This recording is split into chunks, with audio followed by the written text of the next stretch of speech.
Hello friends, welcome to my channel मनभावन कहानियाँ। आज हम आपको सुनाने जा रहे हैं मुंशी प्रेमचंद की कहानी दो सखियाँ, चंदा और पद्मा की कहानी, जो एक दूसरे को पत्र लिखकर अपना हाल बताती थी। चलिए शुरू करते हैं इस कहानी को। प्यारी पद्मा, तुम्हारा पत्र पढ़कर चित्त को बड़ी शांति मिली। तुम्हारे ना आने से ही मैं समझ गई थी कि विनोद बाबू तुम्हें हर ले गए, मगर ये ना समझी थी कि तुम मसूरी पहुंच गई। अब उस अमोद प्रमोद में भला गरीब चंदा क्यों याद आने लगी।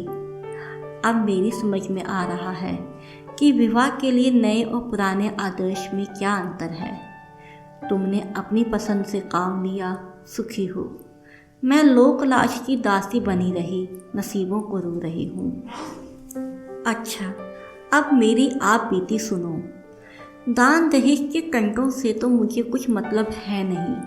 पिताजी ने बड़ा ही उदार हृदय पाया है, खूब दिल खोल कर दिया होगा, मगर द्वार पर बारात आते ही मेरी अग्नि परीक्षा शुरू हो गई। कितनी उत्कंठा थी वो दर्शन की, पर देखूं कैसे। कुल की नाक न कट जाएगी। द्वार पर बारात आई, सारा जमाना वर को घेरे हुए था। मैंने सोचा छत पर से देखूं। छत पर गई, पर वहाँ से भी कुछ ना दिखाई दिया। हाँ, इस अपराध के लिए अम्मा जी की धुड़कियाँ सुननी पड़ी। मेरी जो बात इन लोगों को अच्छी नहीं लगती, उसका सारा दोष मेरी शिक्षा के मत्थे मढ़ दिया जाता है। पिताजी बेचारे मेरे साथ बड़ी सहानुभूति दिखाते हैं, मगर किस किस का मुंह पकड़े। द्वार चार तो यूं गुजरा और भावरों की तैयारियां होने लगी। जनवासे से गहनों और कपड़ों का थाल आया। बहन, सारा घर, स्त्री पुरुष सब उस पर कुछ इस तरह टूटे मानो इन लोगों ने कभी कुछ देखा ही नहीं। कोई कहता है कंठा तो लाए ही नहीं, कोई हार के नाम को रोता है। अम्मा जी तो सचमुच रोने लगी, मानो मैं डुबा दी गई। वर पक्ष वालों की दिल खोलकर निंदा होने लगी, मगर मैंने गहनों की तरफ आंख उठाकर भी नहीं देखा। हाँ, जब कोई वर के विषय में कोई बात करता था तो मैं तन्मय होकर सुनने लगती थी। मालूम हुआ दुबले पतले आदमी है, रंग सांवला है, आंखें बड़ी बड़ी है, हंसमुख है। इन सूचनाओं से दर्शनों उत्कंठा और भी प्रबल होती थी। भावरों का मुहूर्त ज्यों ज्यों समीप आता था, मेरा चित्त व्यग्र हो जाता था। अब तक यद्यपि मैंने उनकी झलक भी ना देखी थी, पर उनके प्रति एक अभूतपूर्व प्रेम का अनुभव हो रहा था। इस वक्त यदि मुझे मालूम हो जाता कि उनके दुश्मनों को कुछ हो गया है तो मैं बावली हो जाती। अभी तक मेरा उनसे साक्षात नहीं हुआ है, मैंने उनकी बोली तक नहीं सुनी है, लेकिन संसार का सबसे रूपवान पुरुष भी मेरे चित्त को आकर्षित नहीं कर सकता। अब वही मेरे सर्वस्व है। आधी रात के बाद भावरे हुई। सामने हवन कुंड था, दोनों ओर विप्रगण बैठे हुए थे। दीपक जल रहा था, कुल देवता की मूर्ति रखी हुई थी, वेद मंत्र का पाठ हो रहा था। उस समय मुझे ऐसा मालूम हुआ कि सचमुच देवता विराजमान हैं। अग्नि, वायु, दीपक, नक्षत्र सभी मुझे उस समय देवता की ज्योति में प्रदीप्त जान पड़ते थे। मुझे पहली बार आध्यात्मिक विकास का परिचय मिला। मैंने जब अग्नि के सामने मस्तक झुकाया तो ये कोरी रस्म की पाबंदी न थी। मैं अग्निदेव को अपने सम्मुख मूर्तिवान स्वर्गीय आभा से तेजोमय देख रही थी। आखिर भावरे भी समाप्त हो गई, पर पतिदेव के दर्शन न हुए। अब अंतिम आशा ये थी कि प्रातःकाल जब पतिदेव को कलेवा के लिए बुलाए जाएंगे, उस समय देख लूँगी। तब उनके सर पर मोर ना होगा। सखियों के साथ मैं भी जा बैठूंगी और खूब जी भर के देखूंगी। पर क्या मालूम था कि विधि कुछ और ही कुचक्र रच रहा है। प्रातःकाल देखती हूँ तो जनवासे के खेमे उखड़ रहे हैं।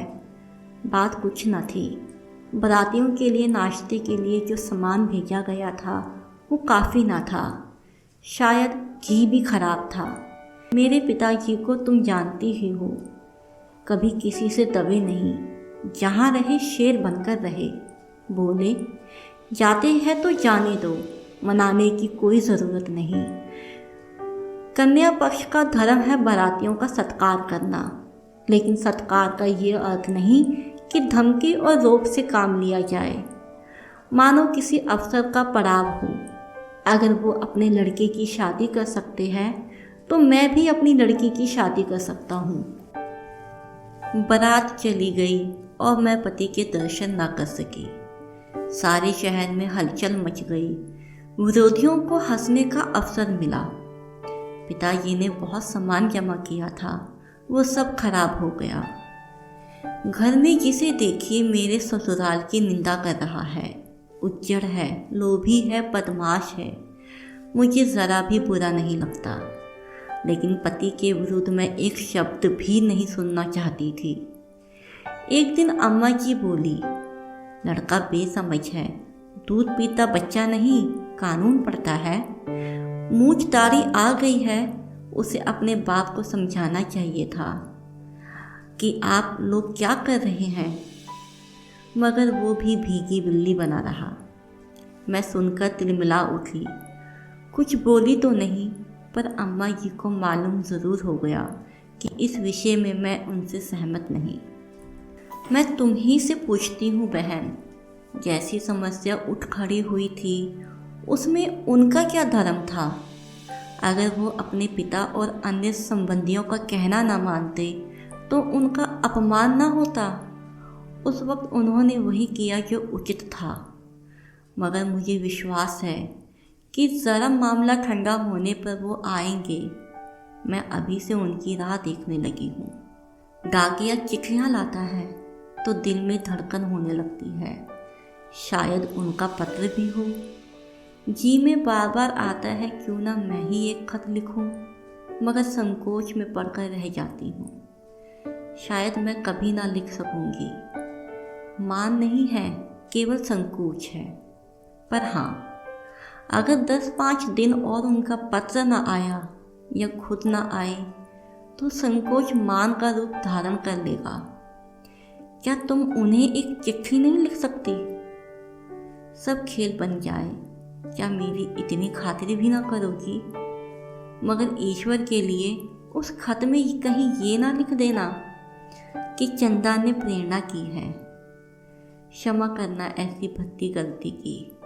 तुम्हारी ओर से शंका करके मैं तुम्हारे साथ अन्याय कर रही हूँ, मगर मैं समझदार थी ही कब। तुम्हारी चंदा। तो ये थी हमारी आज की कहानी। आई होप आपको पसंद आई होगी। कमेंट सेक्शन में ज़रूर बताइएगा। अब हम मिलेंगे आपसे अपनी नेक्स्ट वीडियो में नए किस्से कहानी के साथ। तब तक चैनल के साथ बने रहिए, खुश रहिए, स्वस्थ रहिए। Thank you.